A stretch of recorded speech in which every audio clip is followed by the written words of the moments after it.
Mobutu avait dit. De nos jours, il est de bonne presse de parler de l'assistance des pays riches envers les pays pauvres. Quand un pays riche donne ne fût-ce qu'un kilo de médicaments à un pays pauvre, on mobilise la presse, la radio et la télévision. On échange des discours diplomatiques, les uns pour vanter l'aide, les autres pour remercier. Cette propagande a même suscité chez certains théoriciens des pays riches une opposition à l'assistance aux pays pauvres. Car, disent-ils, ce sont les pauvres des pays riches qui enrichissent les riches des pays pauvres. Il n'y a rien de plus faux.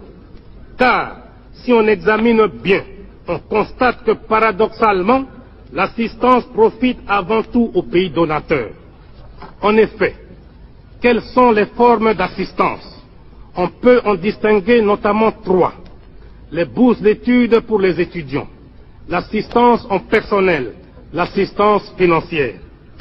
Quand on accorde une bourse d'études à un jeune étudiant d'un pays pauvre, cette bourse est dépensée totalement par l'étudiant dans le pays riche. Il arrive même que la bourse ne suffise pas et que le pays pauvre consente à donner un supplément, c'est-à-dire, en fait, un transfert de capitaux du pays pauvre vers le pays riche. Il en est de même de ceux qu'on appelle les coopérants techniques, dont les salaires sont dépensés dans les pays d'où ils sont ressortissants. Au Zaïre, par exemple, nous les logeons, nous les véhiculons, nous leur payons pour leurs vacances annuelles le ticket aller et retour. Quant à leur salaire, la moitié est transférée mensuellement à leur compte dans les pays d'origine. D'ailleurs, une partie non négligeable de nos paiements extérieurs est constituée de transferts des salaires des travailleurs expatriés. Toujours dans le cas du Zaïre, chaque année, nous devons consentir une somme de 40 millions de dollars pour transfert salarial des coopérants techniques. On parle aussi très souvent d'assistance financière.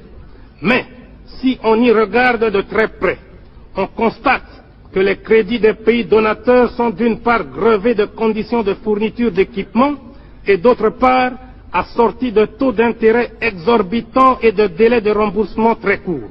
De plus, il reste dans les coffres des banques des pays riches et le pays bénéficiaire n'en reçoit pas un seul centime à dépenser localement. Il se passe donc comme si l'on finançait un pays pauvre sans que celui-ci ne bénéficie de ce financement. On dirait, pour utiliser le langage des financiers, que nous assistons là à une espèce d'autofinancement des pays riches eux-mêmes. Bien plus, mon pays transfère annuellement vers l'ancienne métropole, pour paiement de services et de dividendes des sociétés privées installées chez nous, une somme allant de 300 à 350 millions de dollars. C'est pourquoi je me demande finalement qui assiste qui. Je suis convaincu